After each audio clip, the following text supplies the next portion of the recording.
everyone, welcome to an on the road edition of The Road to Cheltenham. Ruby and I have come to Cheltenham to talk about what's been going on in the last week. And if you can hear stuff going on behind us, I'm afraid you're going to have to live with it, because Cheltenham, of course, is getting itself ready for the festival.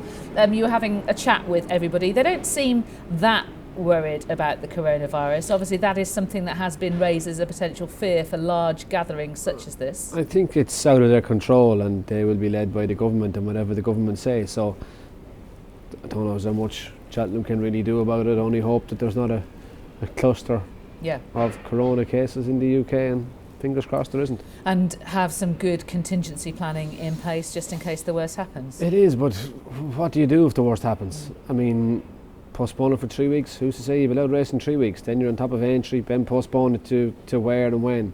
I don't know. I think a contingency plan of it behind closed doors wouldn't be ideal, but it'd be better than no Cheltenham. In that you would just get the horses, you get the race, you get the results, televise it.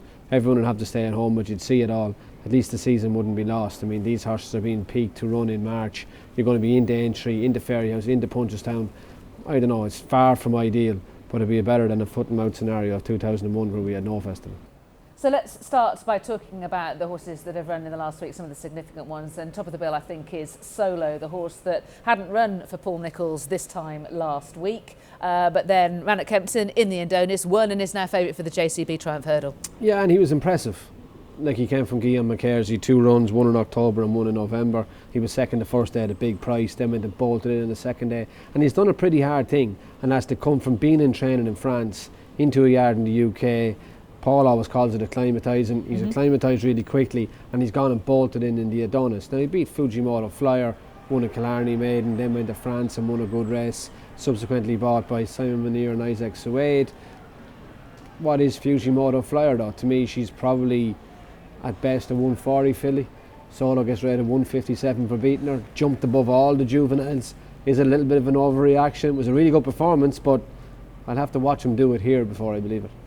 Yeah, Paul Nicholls has taken this route successfully before in the past, of course. He has with Zarkanda, but I think it's failed a few times too. You know, of course, when something that works, you will try it again, and Zarkanda wasn't as impressive in the Adonis as Solo was, but Zarkanda didn't have the experience Solo had either, running in the Adonis. You have to remember that. Solo had 2 runs in France. He wasn't just like this horse that appeared off the flat with no experience and went and bolted in. He had a couple of jump runs for a very good trainer in Guillaume Macaire, whose horses year on year jump incredibly well. So he had a huge advantage that way.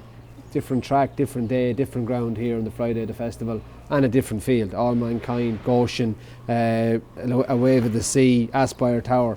It'll be a different race. Did you like the way he hurdled? Loved the way he hurdled, yeah, and he'll only improve for it. But you could see him. I could see him going chasing next year. Yeah, they're talking about him as potentially a chaser, but he seems pretty mature. I like the way he kind of took the race by the scruff of the neck and settled it. He did, and in a matter of strides, and the further he was going, the faster he was going. There was everything to like about it. Yeah. It's just how strong a race was it. Only time will tell. He's won in Auteuil twice in the winter. He's going to handle soft ground. He's won over further at 2-2. He doesn't have many question marks to answer, other than the Triumph will be a better race than the Adonis. If you were responsible for Fujimoto Flyer, would you be heading towards the Boodles Fred Winter? Well, I couldn't see how I was going to turn the form with Solo, and I think that form made me go to maybe 140. There's a couple of 150 juveniles in the Triumph. Even getting the mare's allowance, you're £7 shy. She was quite keen as well, wasn't she? She is, but she's always been that way. She came from Japan. She came at Mullins as a breeze-up filly. I remember when he went to Japan to buy them. He's done a really good job with her. He's turned her around from being a pretty ordinary flat filly. She's a brilliant jumper, but yeah, maybe she's a Fred Winter filly. Hard to see her being competitive in a Triumph. And so Paul Nicholls has gone from potentially having one runner in the Triumph Hurdle in Sir Psycho, who ran at Haydock, to then Solo seemingly completely eclipsing him. So originally Paul was talking about definitely going to the Triumph with Sir Psycho, and now potentially getting the £8 weight for age allowance in the Supreme has come back into play. He has, and I'd say Bryony Frost is hoping Sir Psycho will stick to the Triumph so she'll get to ride him, but he was good in Haydock. Did you watch it and think he'll win the Triumph, or did you watch it and think the horses in the Supreme will be sweating? No, but it was a good, solid performance, and he galloped well to the line in Haydock. Like, the more Brian he was squeezing him, the further away he was going. It was a good performance, but it didn't scream, I'll win a Grade 1 at the Cheltenham Festival to me. No, I tend to agree. Do you have anything you've got in mind for the Boodles Fred Winter? Because I quite like Palladium of Nicky Henderson's, only because it was a horse I followed from the flat, and I think he's transferred his ability really nicely to hurdles. I don't. I find it hard enough to get a handle on the Triumph, let alone trying to figure out the Fred Winter. I wasn't that successful in it. I won it on a steering job called Sanctuary one time, who had beaten Grand Cru in Taunton and was well handicapped, but no, I'm afraid I don't have much of a steer for you in the Fred Winter. But I wouldn't put anybody off backing a Wave of the Sea each way in the Triumph. I think with the pace that's in the race, All Mankind, Goshen likes to go forward, Aspire Tower will be forward, and I think a Wave of the Sea stays really well. Not too far forward for Aspire Tower. I really do think that he'd like to take a lead. I think that'll you see better. He'll get a lead, but I think it'll be an end-to-end, it'll be a stairs race. And I think a Wave of the Sea, I watched him in Down Royal early in the year. He was then second to Cerberus and Ferryhouse in a slowly run race, and he stayed on well to win in Leopardstown. I think a really strong gallop will suit him. Okay, so those are our thoughts on the juveniles. Champion Hurdle up next then, and since we last spoke, Sileos Emery has been switched from fences after his fall in the Dublin Chase to hurdles in the Red Mills, and he won. But what did you make of his jumping? I think he'll have to jump a bit better. To be fair to him, he was coming off the back of a fall, as you've just said, back over hurdles. He was sticky at the third last, but yeah, he did it well. And look, he won €34,000 to the winner. Supplementary fee for the Champion Hurdle will be £30,000 for him. So look, he's given himself a free shot at it. What looks a very open race. He handles soft ground. His jumping will improve. He's a high-class horse in what looks a very open race. So it's a shot to nothing for Connections. His jumping really is going to have to improve, isn't it? Because he looked like a horse that his last run was over fences. Yeah, but you'll have to take into account that he has now run over hurdles, that he will come down. I watched him schooling last week and he'll school again next week. You know, my only slight concern with him is that when he came to running the Supreme, he didn't run up the form. He ran quite disappointing. So was that travelling? Was that the atmosphere of Cheltenham? Was it being away from home? Was it this whole place? Who knows? So that might be an only concern, a slight concern with him. He was a younger horse. Was he quite keen in those days? He was. He wore a hood, but he still wears a hood. So, you know, he still can be a bit keen and a bit wiry, and I'd like to see him handle the whole occasion a bit better. Okay, so that is a concern potentially, and if we have a big field for the Champion Hurdle, and you can imagine that there'll be plenty of people who will be thinking, I don't mind a shot at this, where are you going to position him? I think he'd be handy, but I think it will be a big field. You look like there's 31 left in it. Epitant will run, Honeysuckle we don't know, Penton Hills 2, Sharjah 3, Super Sunday 4, Darver Star 5, yep. Futsal Raffles, Ballyandy, Silver Streak, Call Me Lord, Petit Mouchoir, Vadana Blue, Cornerstone Lad. I can see loads of these horses running. You've made your point. You know, so, but there's plenty of pace in there too. Mm-hmm. So Keelis Emery will go along wherever he's on the bridle, and I think that'll be third or fourth. The only thing you could get with a big field Champion Hurdle, with one or two maybe, Epitant aside, nothing else really standing out, it could become a messy race. Mm-hmm. But I think there's enough of front runners in there, Petit Mouchoir, Cornerstone Lad, to make this end-to-end. Yeah, it should be with Cornerstone Lad. Do you think Cornerstone Lad is starting to look quite big in terms of his price? I mean, are we just suggesting that the guy got lucky a couple of times? Well, no. Why didn't he win in Haydock? I feel that he, fair enough. No, you're probably right. It's more that I'm thinking about a comparative argument about. I thought he stuck on really well. I thought that maybe more of a test might help him. I just think it's a comparative price argument, if I'm honest. Am I going to back him? No, I'm not. It's a comparative price argument. Did you back Ballyandy? Yeah, do you know, I think Ballyandy might place. I think he's in the form of his life this season, and I think, as you just described, it's a weak race, weak edition of a race. And what about Pentland Hills?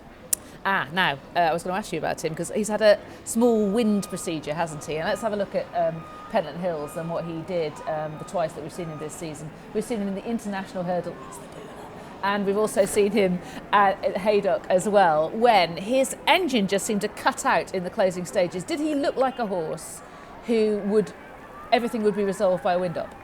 I forgave him the Bula. I said fitness, he arrived, or the International, travelling best, and I thought fitness, but I won't be forgiving him that quickly for Haydock. Right. Nico de Bonville jumped the last on him, passed the furlong pole, asked him to go and win his race, and he went to win his race on a dead level track and got beaten. So that scream champion hurdle to me? No, it doesn't. If the wind up works for him, fair play, but I'll definitely be watching him. Okay, so how do you account for how he ran in the Triumph last year? I think the Triumph probably hasn't worked out, Lydia. Course Sublime, who I did fancy or was given a chance to early in the season, having watched him in Down Royal, he's subsequently disappointed. What has come out of the Triumph from last year? I think the form is looking weak. Okay. His stable companions, Nick Henderson looked like he's going to have 5 horses in the race. He took 3 of them along to Kempton earlier this week to gallop, his happy place, to let them go. Epatante didn't go because she didn't need to. Call My Lord didn't go either, but Verdana Blue went with Pentland Hills, and also Fusel Raffles, who of course missed the Kingwell. Yeah, but Fusel Raffles has a lot to prove after Christmas. Verdana Blue, I think everyone knows she doesn't handle soft ground. It's fairly obvious, so she's going to struggle. Call Me Lord, I thought he got a really good ride to win the International. Don't think he's a champion hurdle horse. Epatante is the one. He might have 5 runners, but to me he has one real live chance, and she's the one to beat. Testing ground is most likely on the first day, you would think here. Does that mean it's more likely that, given that Simon Clace, the clerk of the course here, is talking about the ground being soft currently, do you think that edges connections with Honeysuckle more towards the champion hurdle? I don't know. I'd say Honeysuckle connections are holding fire.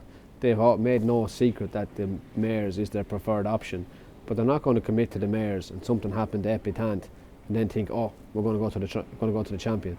So I'd say they're keeping options open, but I would expect her more to run in the mares hurdle at 2.5. Where she has looked a bit better, but that's the other side of it.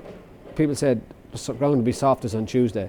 This is naturally wet ground, so it depends on what the weather does. It's not water ground that's drying. This is rained upon ground. The forecast is wet. It could get softer from Tuesday on of Cheltenham week because it's what's coming from the sky rather than out of a tap. The softer it is, the more likely Honeysuckle runs in the shorter race? Possibly, yeah, because I think there's no doubt about Benny the Jew staying, so the softer the ground is, the more stamina comes into the play for her, she's going to win. And the idea that Benny might run in the champion hurdle, that seems to have receded very quickly, because when Willie Mullins was talking in his recent press event, he was saying that Richard, she hadn't actually mentioned the idea to him, so it looks like it was just post Faheen. I don't know, she never struck me as a 2-miler, but knowing Willie is looking at the whole spring, not just here. Yeah. So he's looking at Cheltenham, Punchestown and Artoy, and I can't imagine he's going to burn it all in the champion hurdle. No. And of course he's got Silas Emery after that performance in the Red Mills. Just got to jump that bit better. So since we last spoke, Altua has of course come out and won the Game Spirit. What did you make of this performance? There was that characteristic, ooh, and then whew. Yeah, and no one was questioning his jumping probably more than I have. And early in the race I was thinking, here we go again, he's a bit high and a bit careful, but the further he went, the faster he jumped, and like in last year's Champion Chase, the last part of the race was the most impressive, and at the line he'd absolutely bolted in. What happens come March on soft ground? Look, Nicky's blaming the soft ground and a bit of under-readiness for Ascot, so maybe he's not as good a horse on soft ground, and who knows what will happen in a fortnight, but it's just the way that when Nico got serious with him, it was like another gear kicked in, and that is still there. If he's lazily giving it to Nico now these days rather than being more enthusiastic with it, but that engine is still in there. Yeah, so my Ryanair idea up in smoke, your cheek pieces idea. Oh, I'd still put them on. Would you? Would you? Would you? Yeah, would you? Really? Yeah. Go on, why? Because I think he's up against the best now. You only get one chance to win 3 Champion Chases. I thought this was going to be humble pie. Instead, you've just dug your heels in and doubled down, haven't you? Always. Right, okay. So, and I won't be proved wrong because he won't put them on.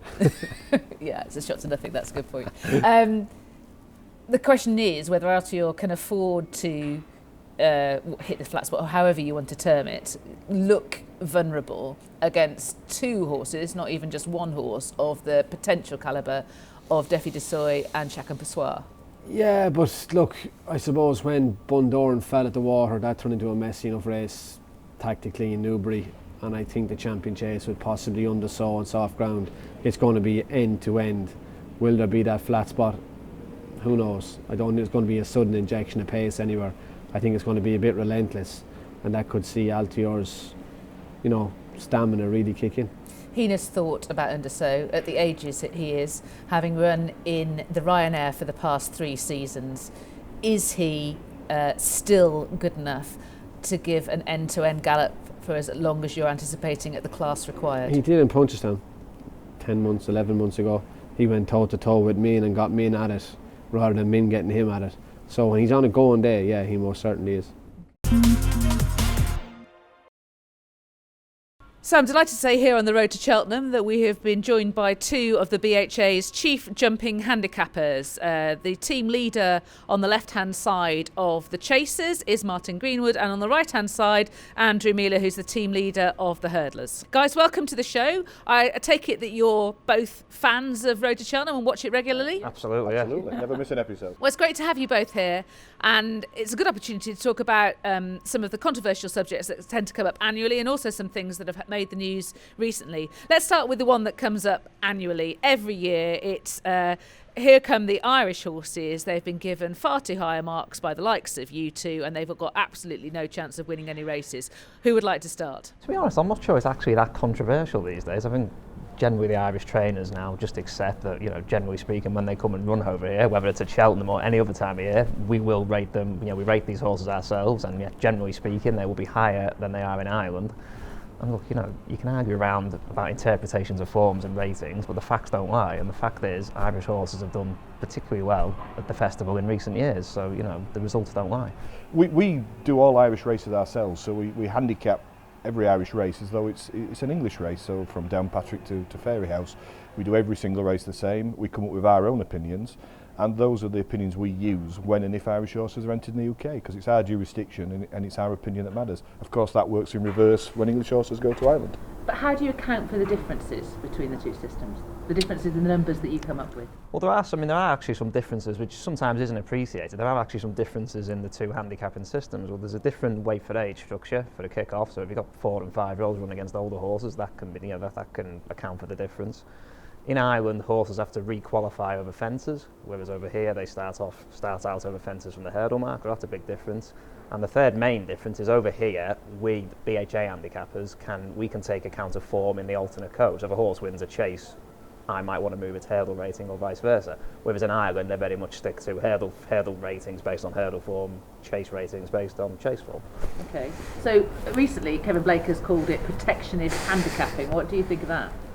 Yeah, I think that's an unfair word. We've got to remember, as handicappers, we've no axe to grind with anybody. We're here to try and make it fair and consistent for everybody. We have a duty and responsibilities for everybody that turns up at Cheltenham and any other racecourse for that matter, that every set of connections feels they've got a chance. We're not here. We don't no axe to grind. We're not on a bonus system from the BHA to stop certain horses winning. We get paid the same money, whatever the results. I think we often say this to ourselves. We really have no axe to grind. Kevin obviously is making some points that he feels are relevant, but the success rate at Cheltenham would suggest that we are certainly not stopping Irish horses from winning. Ultimately, all we are trying to do is ensure that when an Irish horse runs over here, it has been assessed in exactly the same way and using the same method, the same poundage scales, whatever, that we've done with the British horses, so therefore create a level playing field. That is all we are trying to do. Why can't the two codes be harmonised? Because everyone would know where they are a lot more than that. What are the obstacles to Britain and Ireland coming together? I think we've tried. We're already looking into a weight for age assimilation. That's currently ongoing with Sandy and Shay and the Irish Turf Club. That's sort of ongoing as we speak. I think that the trouble is it's often cited that 2 sets of handicappers sit down and come up with this. But obviously we work for the BHA and the Irish lads work for the Irish equivalent. It's those bodies that've got to come together to make that arrangement. It's not simply down to the handicappers. It's probably not as simple as it sounds. Will Irish trainers want British handicappers defining all their marks in Ireland and vice versa?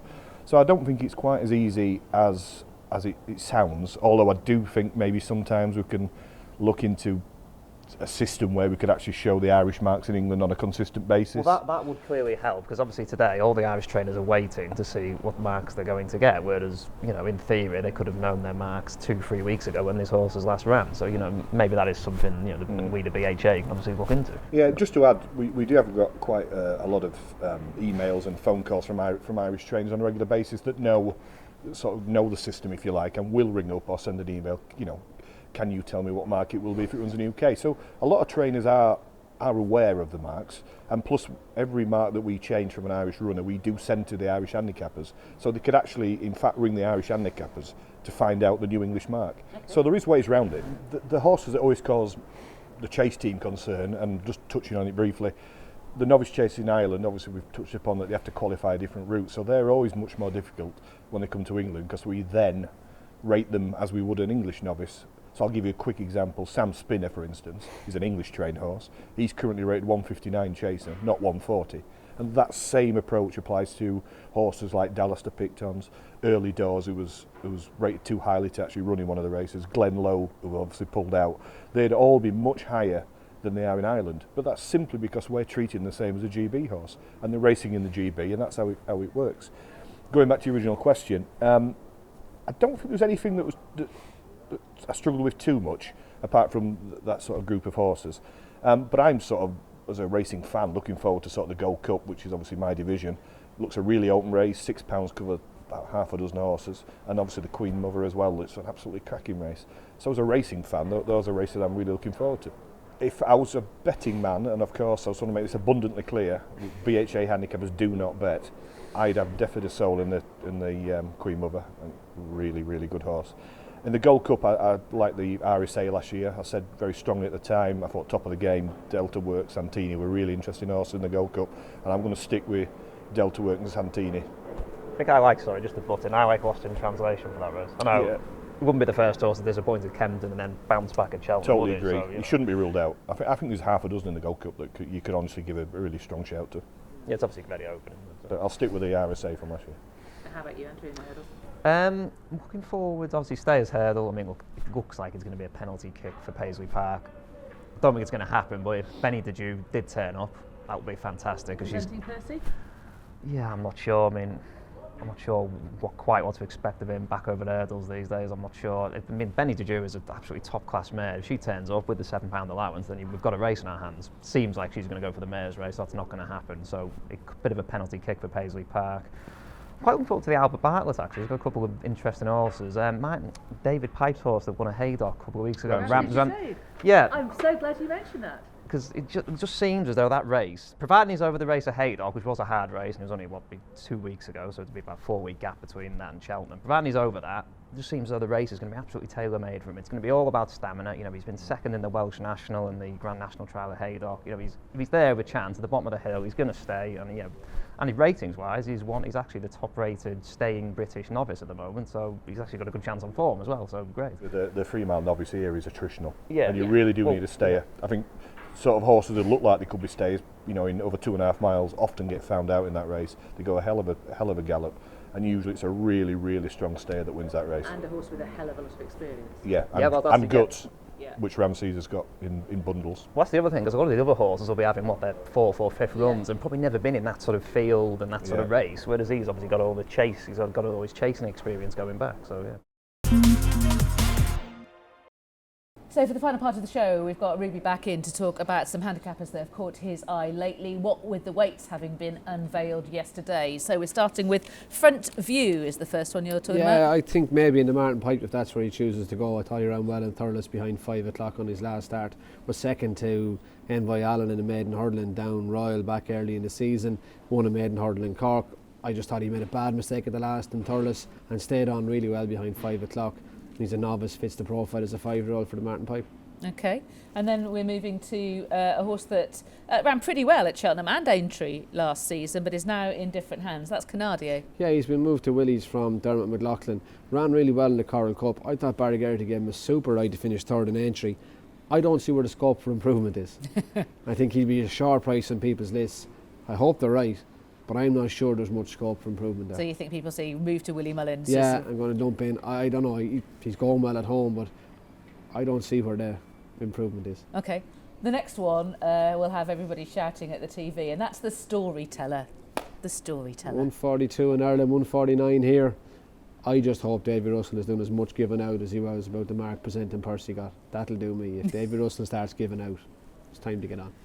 What do you think about... He snuck into 6th. He's a much higher rating over fences. He's a 158. Lost his way a bit, but just about qualified. Looks like he's laid out for it to me. I think other people might have spotted that too. Did they? I think so. Really? I think so, yeah. I think so, including the handicapper maybe. Possibly. Soviet Pimpernel is the next one we're going to discuss. Thought he had a great run here as a 4-year-old early in the season behind Kildestan. Yeah. He finished second. Kildestan ran really well on last week in Fontwell. He's off a rating of 142, I think. Won in Limerick at Christmas, a race actually that Esport Allen won last year. 4-year-old only hurdle, handled soft ground. I don't think he's quite good enough for a Supreme, but I think he'd be really interested in the county. It's got to be the county, surely. I would think so. I would be county for me, and looking down through them this morning, I would have thought county, yeah. Supreme is so hot, I mean, you know. Yeah, I think the same. Yeah, Big okay. time. Lord Schnitzel is the next one. Yeah, I think he ran a really good novice chase in Fairyhouse behind carefully selected. Captain CJ was third. The 4th horse of Joseph's ran really well in the novice handicap chase in Naas the other day. Only goes up, but doesn't go up really, but he's off 139 in England. Thought he ran all right in Leopardstown behind Battle Over Dion. He was the 3rd runner of 3 in a grade 1. I think at 139 in a competitive novice handicap chase could have a shout. So which one are we talking about there that he's going for? Is that Lord the Northern Schnitzel. Trust? The Northern Trust, The Northern is that Trust, what it is? yeah, the one that used to be the Close Brothers. Yeah. Yeah, that one, yeah, simple. Late in the card on Tuesday. Yeah, that one. That's definitely Northern Trust, novices handicap chase. It's kind of, it ends up being a conditions race more than anything else, doesn't it? It does. The handicap's really so small. It'd be tight top to bottom, but yeah. Okay, and the last one is Put the Kettle On, which is a fantastic exhortation and should always be abided by. And I think at 144 mightn't contest the Arkle, could run in that same novice handicap chase, but Henry de Brom had kept the horse for that race last year in that Plutar. It's loose then. Could Put the Kettle On be the same? Could well be. She was such a fantastic jumper when she came here last time, wasn't she? She was really neat and efficient and quick. And that'll be a help in a novice handicap chase. She can get across the first couple of fences, get herself into a good position. I think that, yeah, and I think I saw her in Ireland through the summer. Stamina is no problem to her. She won over 2.5 in Tipperary. Just got touched off over 2.5 in Tipperary. I think she'll stay. Okay, fine. So, thank you very much for your thoughts on your handicappers. Thank you very much for watching our On the Road show, and make sure you join us next week as well, because we've got a special treat for you at the Road to Cheltenham, usual time. See you then.